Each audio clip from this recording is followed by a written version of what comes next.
اس کے بعد سورہ منافقون ہے. سورہ منافقون میں اللہ تبارک و تعالیٰ نے ارشاد فرمایا کہ اگر منافقوں کو دیکھو تو دو باتیں ان کی دیکھو. وَإِذَا رَأَيْتَهُمْ تُعْجِبُكَ أَجْسَامُهُمْ، ان کے جسم بڑے اچھے لگیں گے آپ کو، بہت اچھے. وَإِن يَقُولُوا تَسْمَعْ لِقَوْلِهِمْ، اور بولتے ہیں تو اتنے چرب زبان ہیں کہ بس باتیں ان کی سنتے رہو.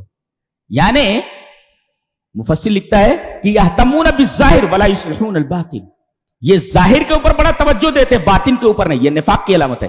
آج دیکھو کتنے لوگ ہیں، ڈرامے ہیں، فلمیں ہیں، بہت ساری ایسی چیزیں، شوز ہیں جس کے اندر آدمی صرف ظاہر کے اوپر توجہ دیتا ہے، پورا اہتمام ظاہر کے اوپر ہوتا ہے، اپنے باطن کی اصلاح کوئی نہیں کرتا. یہ نفاق کی علامت ہے، منافق کی علامت ہے. یہ یہتمون بالظاہر ولا یصلحون الباطن، اپنے باطن کی اصلاح نہ کرتے ہوئے ظاہر کے اوپر توجہ دینا، یہ نفاق کی علامت ہے. اچھا، ان کی مثال دی گئی ہے کیسے؟ کانہم خشب مسندہ، گویا کہ ٹیک لگائی ہوئی لکڑیاں، لکڑی ہوتی ہے ایسی کہ چھپر وغیرہ جب پہلے ڈالتے تھے گاؤں میں تو لکڑیاں ہوتی تھی، لکڑیاں تو پورا چھپر، یعنی اس کا جو چھت ہوتی تھی اس کی چھپر جیسی، تو پورا لوڈ اس کے اوپر ہوتا تھا، لکڑی کے اوپر. جی، تو یہ لکڑی کارآمد ہے اس لیے کہ اس کے اوپر کم سے کم چھپر کا بوجھ تو ہے، لیکن بعض لکڑیاں ایسے دیوار کے سہارے کھڑی کر دی جاتی. بھئی ایک لکڑی یہاں کھڑی کر دی گئی ایسے دیوار کے سہارے، تو یہ تو دیوار کے سہارے کھڑی ہے نا، اس کی کوئی اہمیت نہیں ہے. اس لیے کہ لکڑی وہی فائدے مند ہوتی ہے جس کے اوپر چھپر کا بوجھ رکھا ہوا ہو. وہ لکڑی کس کام کی؟ جو دیوار کے سہارے کھڑی ہوئی ہو. اللہ تبارک تعالیٰ نے فرمایا منافقین کی مثال ایسے ہی ہے، وہ ٹیک لگائی ہوئی لکڑی کی طرح. اور ان کی مثال ایسے ہے، نبی کریم صلی اللہ علیہ وسلم جو خطبہ دیتے تو تحدثون، آپس میں باتیں کرتے رہتے ہیں، اور ایسا لگتا جیسے نبی کی بات سن رہے ہیں. ایسا نہیں ہوتا تھا، یہ لوگ باتیں کرتے رہتے تھے اور ایسا لگتا تھا جیسے نبی کی بات سن رہے ہیں. تو بالکل یہ اسی لکڑی کی طرح جو لکڑی دیوار کے سہارے کھڑی کر دی گئی ہو، بیکار قسم کی لکڑی جس کی کوئی اہمیت نہیں ہے. ارے لکڑی وہ اہم ہوتی ہے جس کے اوپر چھت کا وزن اور چھت کا بار ہو. اچھا، عجیب بات تو یہ ہے، ایک پیغام ہے اس میں کہ یہ سورہ منافقون ہے، برابر ہے. اچھا، اس کا اختتام دو چیزوں پر ہو رہا ہے. وَأَنفِقُوا مِمَّا رَزَقْنَاكُم مِّن قَبْلِ أَن يَأْتِيَ أَحَدَكُمُ الْمَوْتُ فَيَقُولَ رَبِّ لَوْلَا أَخَّرْتَنِي إِلَىٰ أَجَلٍ قَرِيبٍ فَأَصَّدَّقَ وَأَكُن مِّنَ الصَّالِحِينَ. اور پہلے کیا کہا؟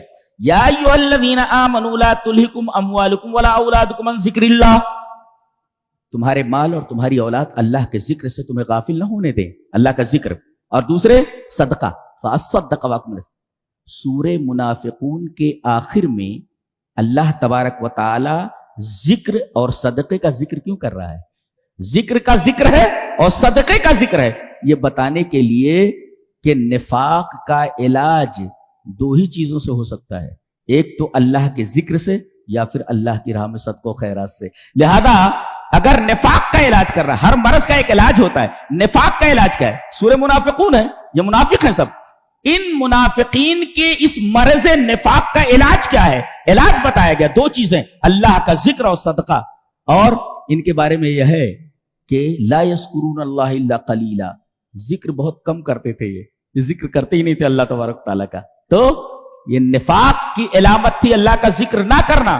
اور صدقہ، یہ چمڑی چلی جائے مگر دمڑی نہ جائے، اس کے یہ قائل تھے، یہ اللہ کی راہ میں کچھ خرچ نہیں کرتے تھے. لہذا نفاق کے مرض کی دوا دو چیزیں، اللہ کا ذکر اور صدقہ و خیرات. اچھا، بیماری کسی کو لاحق ہو جائے تو اس کے تدارک کے لیے دو چیزیں ہیں، ایک ہے دنیاوی علاج اور ایک ہے روحانی علاج. دنیاوی علاج یہ ہے کہ بھئی کسی ڈاکٹر کو آپ دکھا دیں، اور روحانی علاج کا مطلب یہ ہے کسی بابا کے پاس جاؤ، یہ مطلب نہیں ہے روحانی علاج کا. نبی کریم صلی اللہ علیہ وسلم نے ارشاد فرمایا روحانی علاج یہ ہے وَدَاءُ مَرْضَاكُمْ بِالصَّدَقَةِ، جی اپنے مریضوں کی دوا کرو صدقہ دے کر کے. بیٹا اگر بیمار ہے، بیٹی بیمار ہے، بیوی بیمار ہے، تو ہم لوگ صرف ایک ہی دوا کرتے ہیں، دنیاوی دوا، کہ ڈاکٹر جو دوا دیتا ہے بس وہی کھلاتے رہتے. ارے بھائی اللہ کی راہ میں صدقہ و خیرات کرو. نبی کریم صلی اللہ علیہ وسلم نے ایک علاج روحانی بتایا ہے، صدقہ. وہ ایک مجلہ نکلتا ہے، میگزین ہے، ریاض سے نکلتا ہے، تو عجیب نام ہے اس مجلے کا، اس میں نے پڑھا کہ ایک ڈاکٹر تھے، ڈاکٹر عیسیٰ مرزوقی، بہت بڑا ڈاکٹر ہے، ڈاکٹر عیسیٰ مرزوقی. ان کو کچھ بدن میں تکلیف ہوئی، جب چیک اپ انہوں نے کرایا تو پتا چلا کہ کینسر ہے اور لاسٹ اسٹیج پر ہے. لوگوں نے کہا ڈاکٹروں نے کہ آپ اتنے بڑے ڈاکٹر ہیں، مرض اتنا بڑھ گیا آپ کو خبر ہی نہیں ہوئی کہ کینسر یہ لاسٹ اسٹیج پر ہے، بس آپ چند دنوں کے مہمان ہیں. پریشان ہو گئے، گھبرا گئے، اس لیے کہ انہوں نے موت کو اپنے سامنے کھڑی دیکھا. ڈاکٹروں نے کہہ دیا اب علاج نہیں ہے اس کا. چیک اپ کر لیا گیا، اچھی طریقے سے گہرائی کے ساتھ چیک اپ کیا گیا اور کہا گیا کہ کینسر ہے اور لاسٹ اسٹیج پر ہے، چند دنوں کے اندر بس دنیا سے آپ جانے والے ہیں. انہوں نے اپنی تمام جائیداد، جتنی بھی پراپرٹی تھی،